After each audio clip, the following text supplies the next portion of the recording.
Рамче, И порека бе проседен, ме изплаши. Що си се развикал, како да си во македонскиот парламент? знаеш ли ти кој ден е денес? Па се разбира дека знам, па што? Ако знаеш, ајде признај тука пред сите. Добро, добро, ќе признаем. Само немој да викаш. И кој ден е денес? Денеска е среда.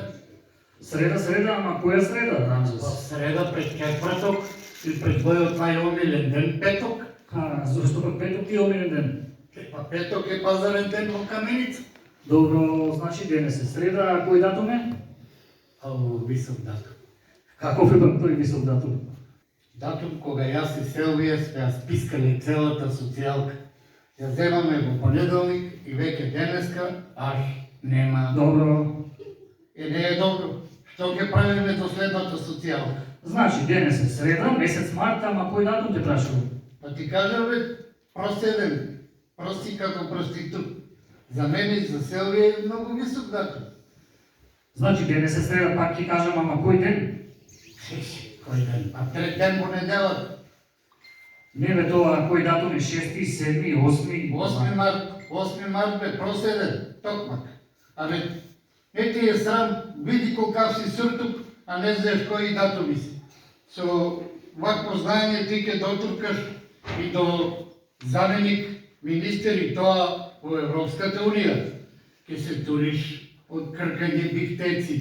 Ќе го надменеш со стомакот и министерот. Рамче, денес е 8 марта, а ти значи ли нешто тебе овој датум? Па ја не сум жена да ми значи. Слушај, ти си ми многу сумлив со твоето испрашување. А да не си ти случајно... Добро, веќе бидам директен и купи ли ти нешто за 8 март на твојата Селвија? Па ти кажам бе, простак еден, денеска е висок датум и ја потрошивме целата социјалка. Добро, а ако имаше пари, ти купиш ли нешто? Па не сум прост како тебе. Се разбира дека ќе ја купев. И што ако не е тајна, ти купиш ли? Зелка. Каква зелка? Па голема струвичка зелка. Струмичка зелка. И по струвичка да имаше каменичка ќе ја купев таква, ама тука веќе никој не сади зелки. Старите гледаат турски серии, младите шлачкаат по мобилните. И ти за 8 март ти купиш на Селвија голема зелка. Струничка. За 8 март не се купува зелка, бе, Рамче. Не вика бе проседен. Не е културно да се вика за 8 март. Треба да си тивок, нежен, како да си вистински джентълмен. И што ги купиш ти како вистински джентълмен на Селвија? А ти реков бе проседен. Голема струбичка зелка. Одлично, одлично. И што ти купиш друго? Што? 100 грама мелено месо. Какво месо? Мелено бе? 100 грама мелено месо и зелка. Да бе, редно е на овој убав женски ден.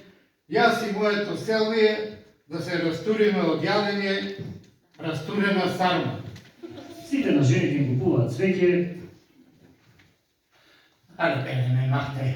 Кај се прави растурена сарма со цвеќе? Како што си почнал, ти ќе речеш дека растурена сарма се прави и со љубичици, па дури и со кактуси од терасата на Чичковиле. Ставиш малку лубичици, малку растурена, малку кактуси, малку ориз, мелено месо, една голема зелка и правиш растурена сарма од лубичици и мелено месо. Да знаеш дека вака ќе ме срамиш пред луѓето, немаше да те носам за Каменица. За 8 март без срам пред толку народ. Кажа дека ќе ги купиш зелка и мелено месо на жената.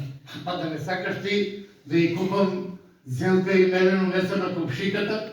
Ама Рамче, за 8 март не се купува зелка и мелено месо и тоа 100 грама. Те зезам бе, проседе. Денес на моето Селвија ќе подарам најубаво цвеќе. Погледни. Види како цвеќе ми нацрта. А сега, чао! Каде одиш, бе, Рамче? Почекај. Бегај бе од тука, кога имаме за најаловник растурена сарма, јас и Селвија не примаме гости у куќи. Ајде, чао! Благодарам.